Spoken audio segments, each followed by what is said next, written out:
In the dark of the crypt, in the narrow tunnel, in the cold cellars and dank dungeons, a seasoned adventurer's worst nightmare is a mindless horde of the undead.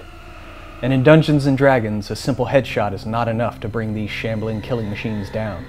In D&D, zombies and other undead are nasty bags of hit points that can take a lot of work to kill. Today on WebDM, we're going to be talking about low-level walking corpses, how to use them, and how to take them down. I'm Jonathan Pruitt, this is Jim Davis, and when there's no more room in hell, the dead will watch WebDM.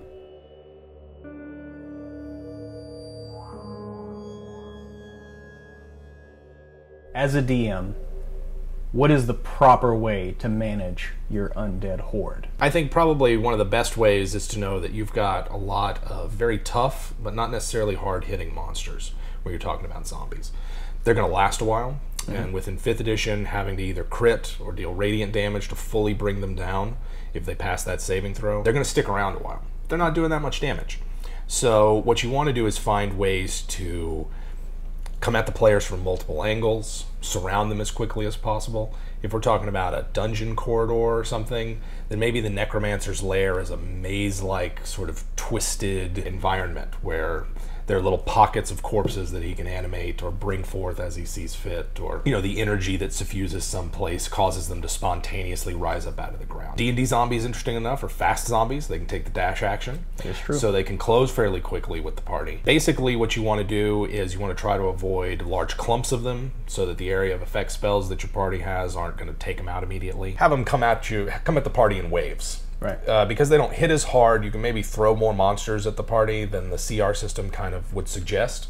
So you can really have a scenario or a situation where the party has to fight off hordes and hordes and hordes of undead or other corporeal undead, and really just have a nice climactic scene where they're trying to hold a location or to move from point A to point B while dodging zombie hordes. So it becomes more of really draining the party's resources. Right. Yeah. Before they can reach you. Yeah. Yeah, no one fight with a zombie should put the parties in danger. But like I said, you know, if there's a lot of them or they catch you off guard, then they can surround you, trap you in a place where you don't want to be. The one thing about the earlier editions was morale. Let's say you're fighting a horde of orcs or something, and you kill a few of them, you start checking for morale with the orcs. They run away. So you don't have to kill all 18 of them. You just have to kill enough to force them to run away. But with the zombies, that wasn't the case. You have to fight all 18 of those zombies. Right.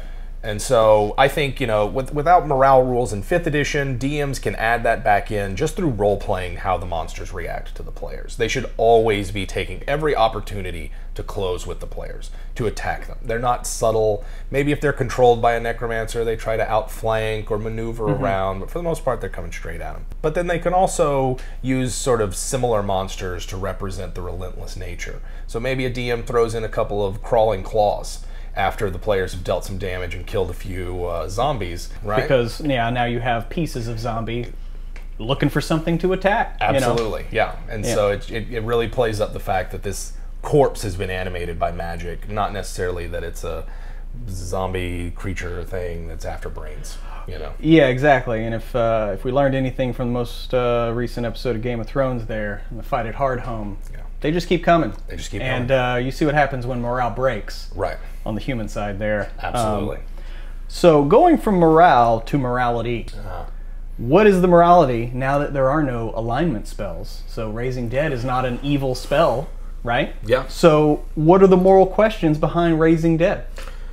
Well, I mean, if you're talking world building and sort of crafting a campaign around undead, you might have an Eberron situation where an entire country uses the undead for manual labor for their armies. This is labor that doesn't need to sleep, doesn't need to eat. As an army, it can march for days without ever needing to stop.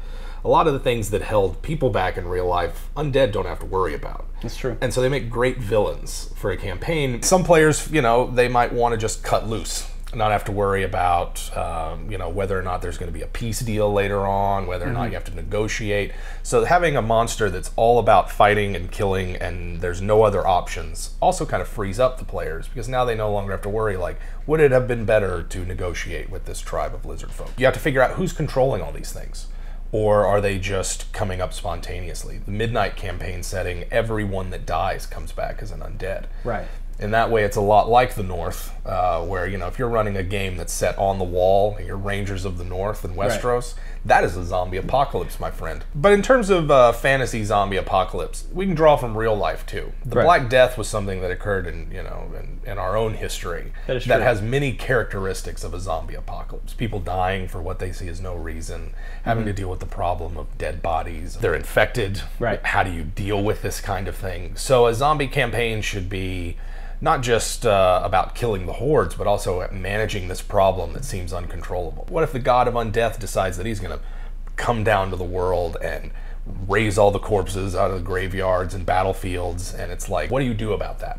What do you do when the god of undeath comes down and visits your world? Get as many clerics as you can and pray. Right. So from a player's perspective, how best to handle that situation? When you druid instead of cleric, you're going to have a bad time. Right. You know, you never know. That's what you trade off for. So, one of the big things with your cleric is you want to keep him standing.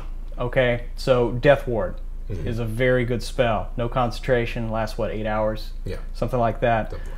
It'll keep your cleric standing. We had a recent encounter with some undead, and that was the only thing that kept our cleric dropped, but he didn't die, and he was able to get back up and get back into the fight. Get back into the fight. The big thing is, like you mentioned earlier, radiant damage. So you need something that gives your PCs be able to either deal radiant damage or, like, say, the Paladin spell Crusader's Mantle. Everyone that's within X range can deal an extra D4 radiant damage, which isn't a lot, but the fact that it's radiant. It's enough. That's what you need. Yeah, it's enough.